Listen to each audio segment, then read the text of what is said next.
मुंबई गोवा महामार्गावर मोठी वाहतूक कोंडी झाली आहे। सलग 3 दिवसांच्या सुट्ट्यांमुळे पर्यटक कोकणाच्या दिशेने निघाल्याने ही वाहतूक कोंडी झाली आहे।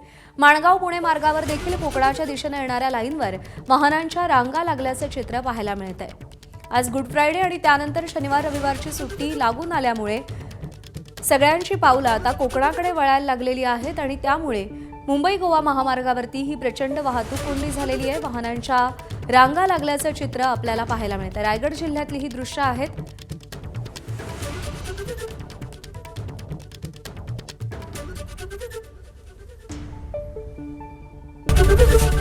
एबीपी माझा, उघडा डोळे बघा नीट।